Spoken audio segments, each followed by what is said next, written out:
What is up, you gorgeous, fabulous creatures, and welcome to episode number 74 of the newly rebranded F the Scale podcast with Kylie Pax. There was some rebranding ideas being thrown around, bandied around recently within the team, and as you know, I went for so many years under the name of Australia's Emotional Eating Coach, which I still do, and we wanted to have something that really tied in with that. And we have some big surprises coming up, probably in about the next 2 to 3 weeks, in which the name of this new podcast is going to tie in really well. So the theme is still the same. The vibe is still the same. The energy is still the same. My level of fabulosity, honey, please, is still the same.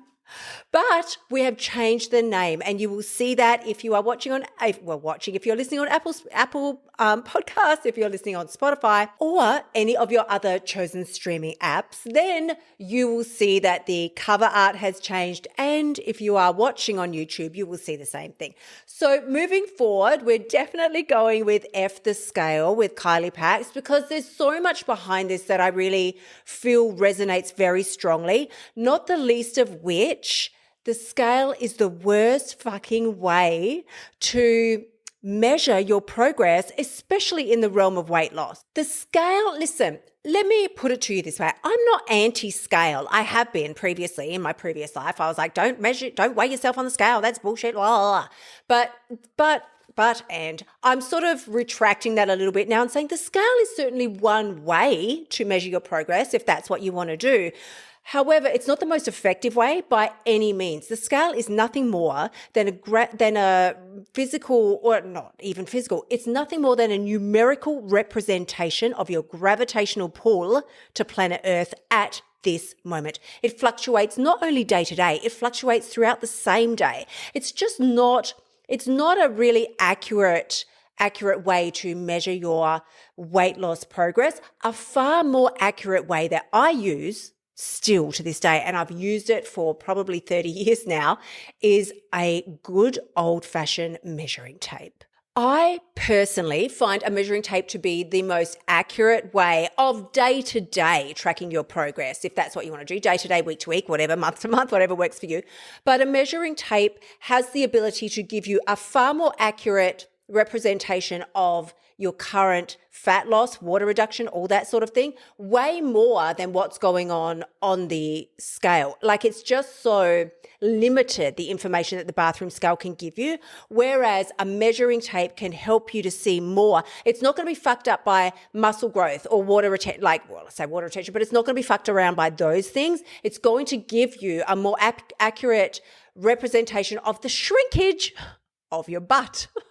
So as you listen to today's episode, please, I'm so happy and excited and just thrilled and pumped to see you all downloading the episodes. Please feel free to send me a message on social, screenshot and share so that I can share your stories as well. I love seeing you all downloading and listening to this podcast, even though we have had a few name changes. I'm so grateful that you're sticking with me as we choose what really works for us moving forward. And this is so true and representational of everything in our life. Like, it takes a minute to find your feet in any new area. For so many of us, we think, well, I should be able to lose weight. This should take 2 seconds. I want it done and I want it done now. But it takes a minute to find your feet in any new area of life, whether that be weight loss, whether that be dealing with emotional eating. It's going to take a few goes before you actually get it to the place where you're really happy with it.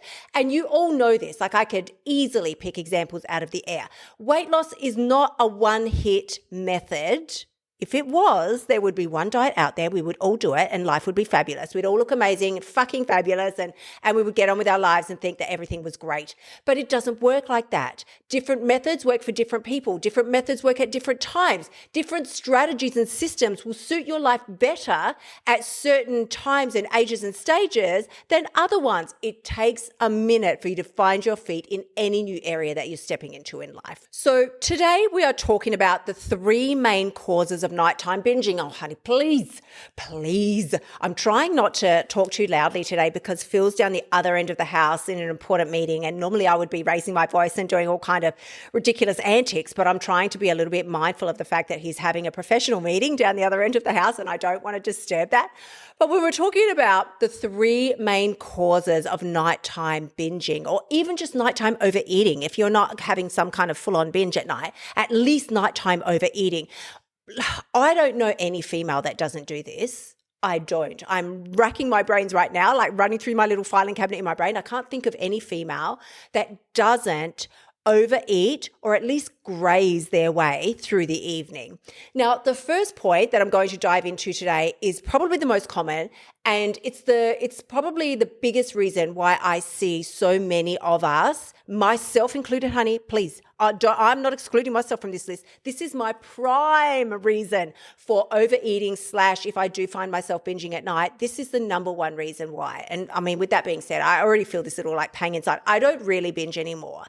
Binging, thank God, is now a thing of the past for me, but it did rule my life for many, many, many, many, many years. It's not something that I care to engage in anymore, but overeating still haunts me. Overeating still creeps up on me, and I'm like, fuck, like I ate too much. I can't believe I did that, blah, blah, blah. So I get it. Please don't think that I'm living, floating around with some like little non-bingified halo on my head and I'm just perfection all day long. I still deal with the same shit as you. I just have a few different tools in my toolbox now, one of which I'm going to be sharing, a few of which I'm going to be sharing with you today. But if we start with this first reason, why we find ourselves binging, overeating / at night, the first cause is so fucking obvious. And I know that probably if you're not doing it now, you certainly have done it in the past. The first reason is because of restriction and or deprivation throughout your daytime. I want you to think about it like this. Imagine if you need to make 65, 70, 75K in order to live your life in the way that you want to live it, be able to pay your bills, and be able to live comfortably without stress in your everyday life. Let's say you need to make 75K. But from January to November, you've only made 10 or 20K. Oh my God. Honey, do you think you would not be starting to shit yourself at this time? You need to make 75K in order to be able to pay your bills, pay the mortgage, pay the rent, take care of the kids' school fees, feed everybody, all the things, and have a certain quality of life. Like you don't want to be sitting inside, trying to burn books for heating. Like that's not the vibe. You need to make 75K. But here you are. It's now November. You've only made 20. How fucking calm do you think you're going to be? Not very calm at all. You're going to be panicked. You're going to be freaking the fuck out at this stage and thinking, what can I do to get the money that I need? Let's flip this back to eating. This is you every damn day that you're restricting and or depriving yourself of food throughout the day.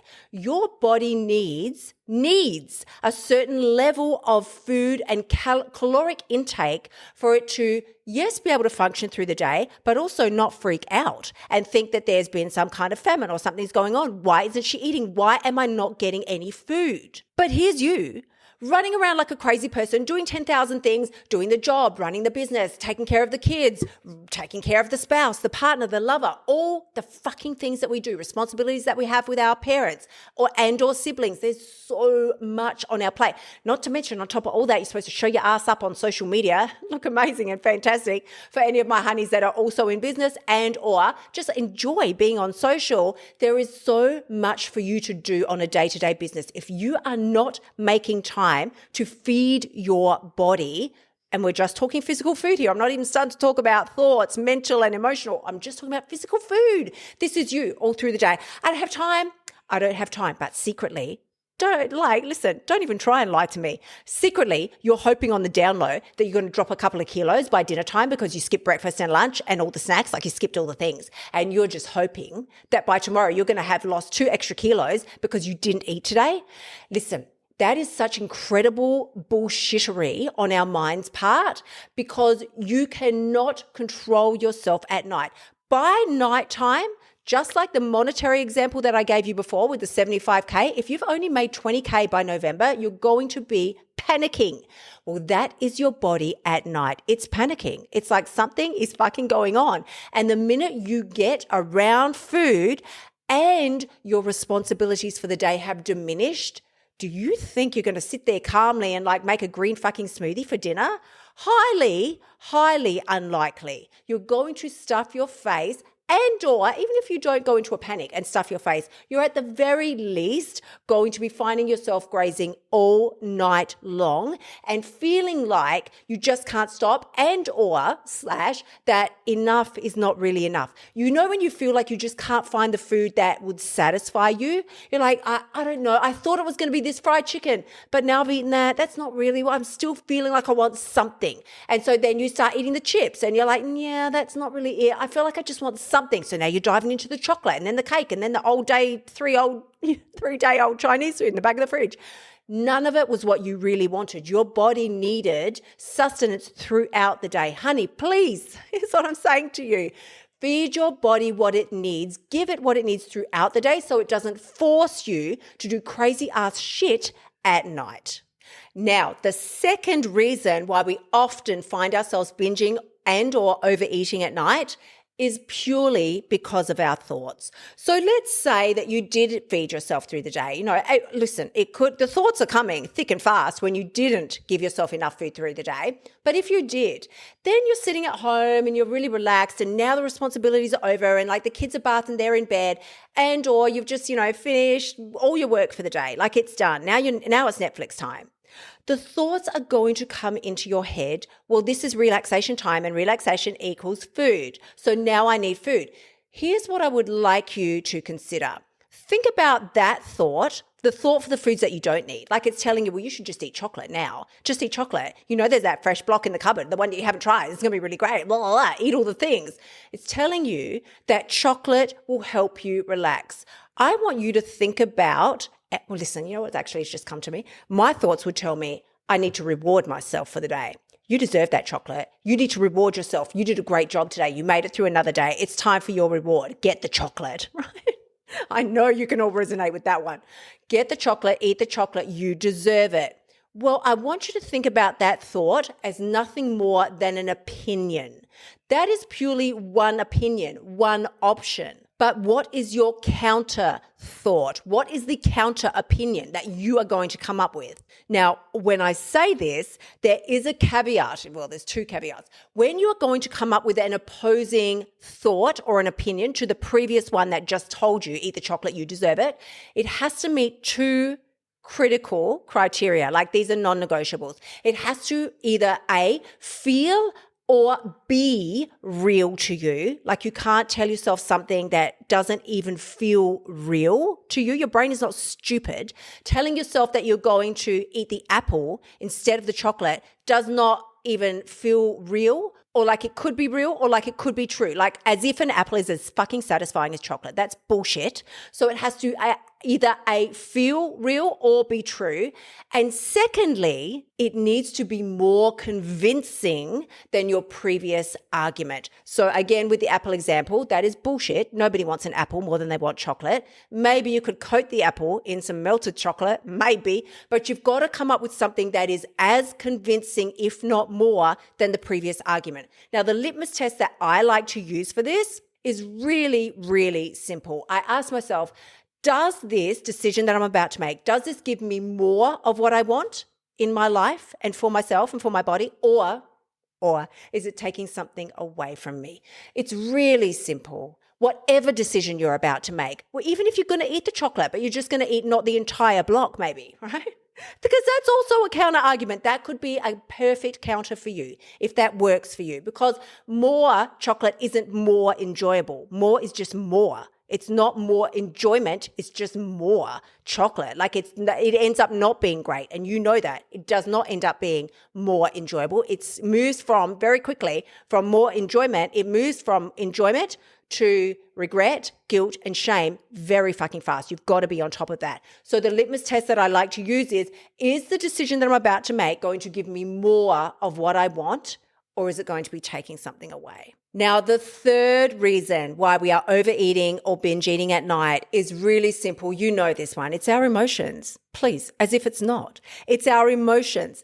What I want to say about this, if you haven't heard this before, I found this out maybe 5 years ago, that emotions have a 90-second lifespan. Honey, they die off after 90 seconds. You know, when you think to yourself, like maybe you're really sad or happy or glad, sad, glad, mad, or feeling bad. Emotions have a 90-second lifespan. What that means is, unless, because you might be thinking, well, Kylie, I've felt sad for more than 90 seconds, or I've had a craving for chocolate for more than 90 seconds. Sure. What you have to do if you want to keep the feeling going is you have to keep thinking about the thought that is generating the feeling. Feelings are not thoughts and thoughts are not feelings. Thoughts generate feelings. And if you want to keep a cycle going, it's very simple. Just keep thinking the same bullshit thought. A perfect example would be, have you ever been really pissed off with somebody and like you can't stop thinking about it? And so because you can't stop thinking about it, you stay pissed off. Easy example. Easy. I mean, I've done that myself and I did that for years. I was just so pissed off with this one particular person. They made me so mad and I couldn't stop thinking about all the ways that they made me mad. So I stayed really mad. And until the end, I'm just like, this is the biggest load of bullshit that has ever befallen me. Like, what the hell am I doing? Emotions have a 90-second lifespan, which means much like a refresh button on a computer, you can hit refresh at any time. The way to do it is to start thinking new thoughts.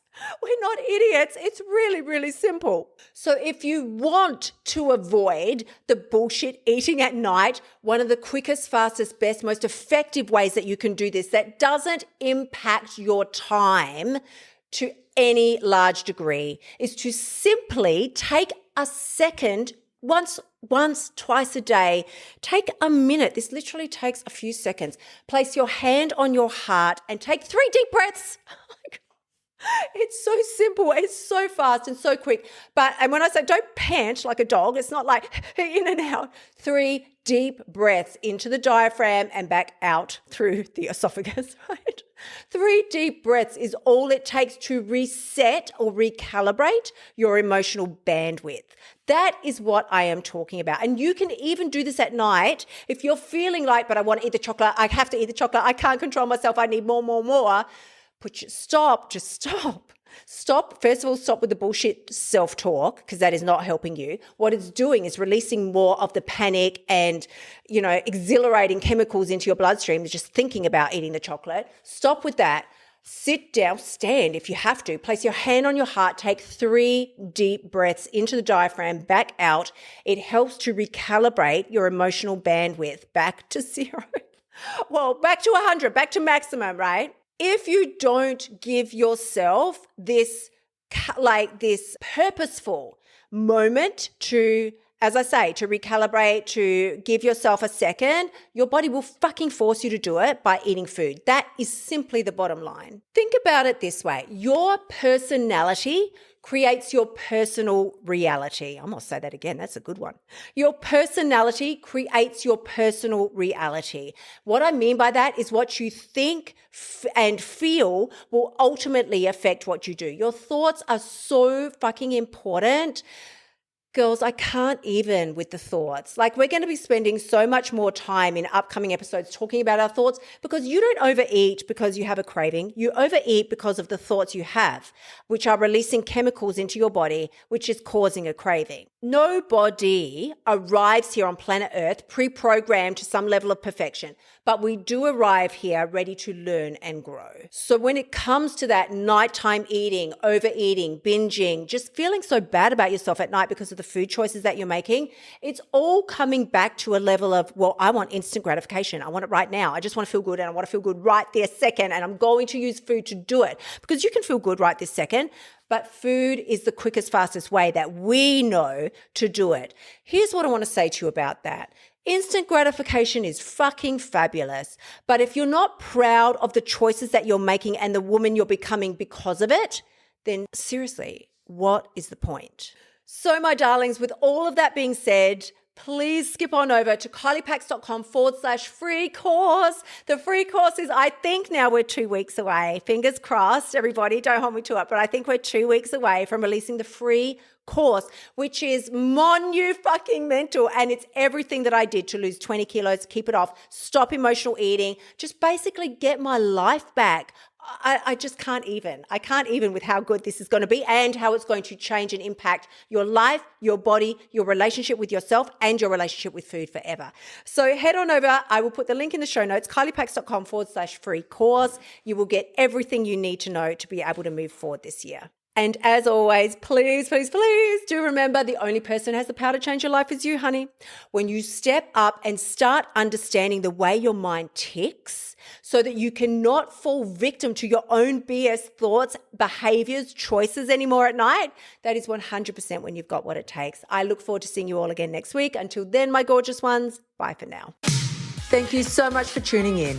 Remember to shimmy your butt over to kyliepax.com/free course and sign up for my free weight loss training so you can start losing your weight now. You'll also find helpful notes and resources in my past podcasts that will help you lose your weight without the BS diet drama. I'll see you next week.